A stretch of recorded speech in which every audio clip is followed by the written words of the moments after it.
With clients ranging from marching bands to jazz musicians, Scott Young of Top Brass Repair has seen dents, dings, and damage of all kinds. With over 10 years of experience, there's nothing he can't buff out.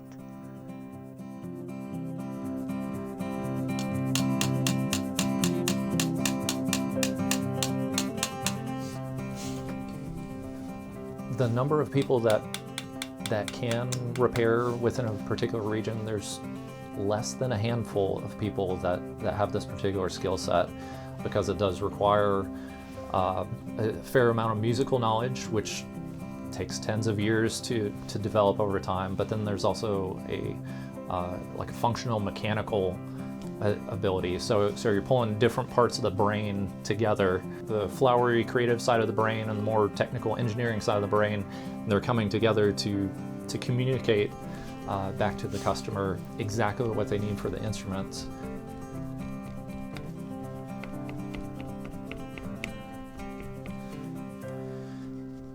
So I started playing pretty early on. I come from a musical family, and about 6th grade I started playing trumpet in a local band.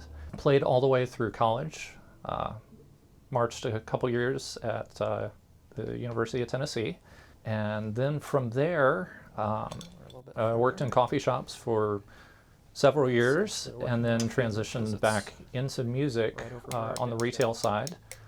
So I worked for a local music store selling instruments, and from there I was taken under the wings of some professional repairmen who'd been doing it for a really long time. Apprenticed with them and learned how to repair brass instruments. I saw I had an aptitude for things mechanical, and also with the background of playing music, it ended up being a really good fit. They'd been at it for tens of years, and I looked at that life and thought that, well, this is something I could do for years and years. Additionally, there's the satisfaction of somebody that's just starting to play. They're really concerned, my instrument's broken, oh no, what do I do? And they're in there with concerned parents, and to be able to fix and repair and say, hey, this is going to be okay. That's really satisfying. So I thought it was a fairly long-term satisfactory thing to work with my hands, to be creative, and which to help people out. Actually, on this one, I've got a little bit of a bend. Okay, that's better on that part, so that's nice. So somebody would call in, we make an appointment, and they would bring their instruments, tell me what's wrong with it, or if they don't know what's wrong with it, I just go part by part and assess what's happening with the instruments, checking airflow. I'm checking all the moving parts and making sure that they're moving correctly. Then from there, I repair it and then get it back to them. Yeah, so this is a rare earth magnet, and what you're going to do is you take one of the graduated steel balls and you can run it inside the slide itself, and then as the magnet gets to the spot, the magnet's flat, and it's going to iron the brass or silver-plated brass in between and hopefully smooth out some of your dents. So that's one of the more modern techniques of dent removal. So somebody brings in a trumpet to me. First thing I'm doing, I'm feeling the valves. I'm pressing down the valve buttons and feeling, is there any resistance? I'm checking the water keys to make sure there's not any leaks, as well as checking the slides. There's a slide for each valve, in addition to an extra slide, which is your main tuning slide. All those need to be movable, so I'm checking for that.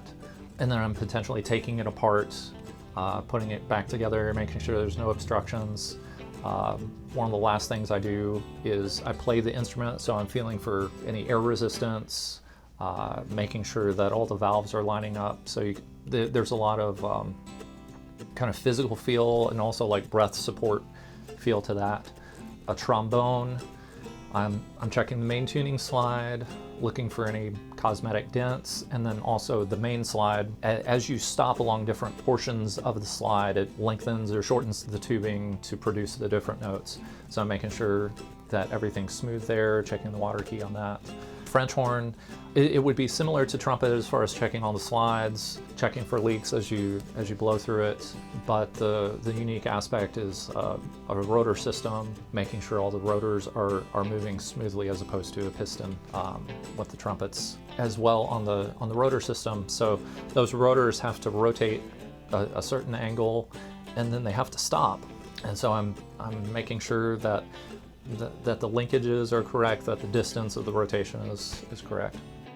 You can think about the evolution of the instrument. Think of like the medieval long trumpet things with the flags on it, and it's just one long pipe. And so if you wanted to change the pitch, so you can do that with your lips based on the size of the hole as you're buzzing your lips, so you can, almost like a bugle, so you can slot into different notes.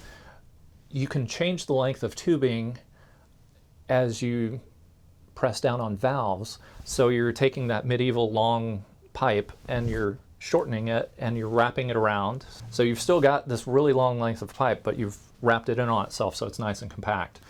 And with these valves or rotors, you're sending the air through these various channels.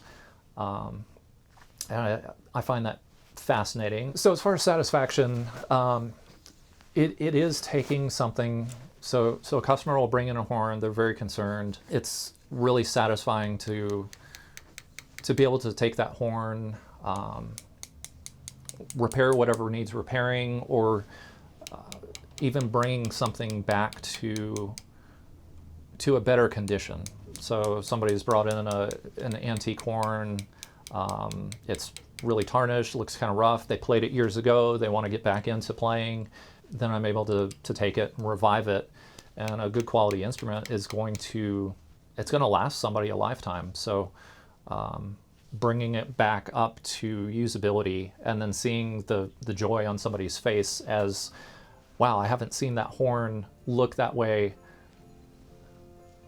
from all the way back when I was a kid, when my parents first bought that instrument for me. And it's like walking into a music store for the first time as they get to see their instrument repaired. That's very satisfying.